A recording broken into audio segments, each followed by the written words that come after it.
welcome back to the channel.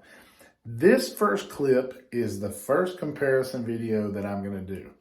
Now what it is, it's an old road sign, underwater road sign. I've actually filmed it on down view of the Garmin GT54 transducer.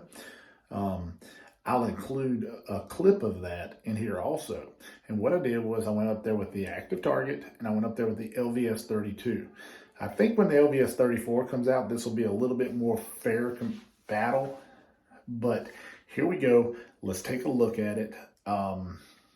It's pretty cool. It's pretty cool. You can see the weaknesses of each, and but both of them show up very well, although they're not perfectly the same angle, just because it was kind of windy that day, as it's been the whole year.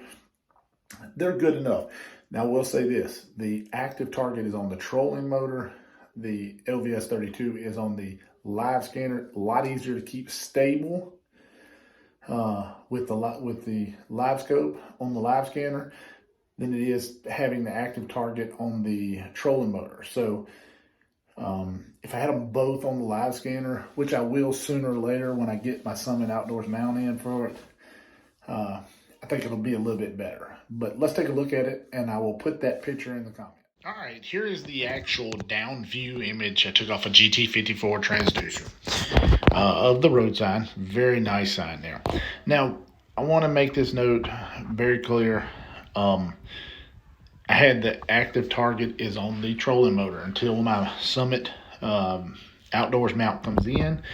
So it's a lot harder to remain stable and not rotate the trolling motor back and forth, especially since I'm not used to it. I'm used to not worrying about the trolling motor, just using the live scanner.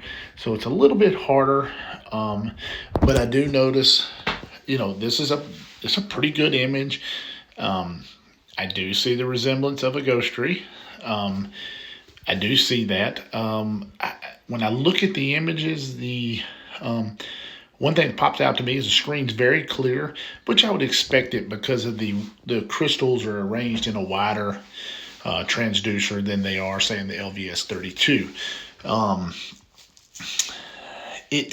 It doesn't seem as three-dimensional to me as the Livescope does, but the images seem pretty crisp and pretty clear. There's not a lot of fuzz around them. They're real sharp images. That probably has something to do with the 18-degree cone, whereas Garmin has a 20-degree cone. So that's something to note. These are bridge pylons. You've seen these in several of the videos where I've caught crappie off of them. So it's good to note and just see it, but do take in mind that the active target is on the trolling motor. When I get the Summit Outdoors mount, we're going to really do some testing because I'm going to put them side by side and do that. All right, now we're into the LVS32.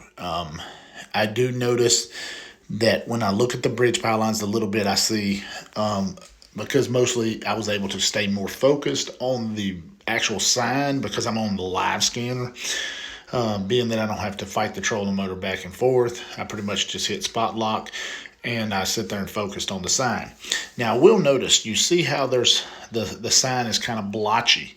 It's right there in that ghost tree area. It's kind of got a little bit of voids in it. Not bad though, but you would expect the active target to be more crisp because it's got wider, definitely got a wider array of crystals. So there you go. All right, guys, what do y'all think? Hey, it is what it is, but I wanted to compare it. They're fun to compare. I'm going to do lots of comparison videos. You'll be surprised at a lot of the stuff. But this is a forward one. I'm going to do a down one when I get the LVS34 in. I'm like everybody else, I'm waiting. I'm going to do a video on that. But guys, thanks for watching. Thanks for subscribing. And ring the bell.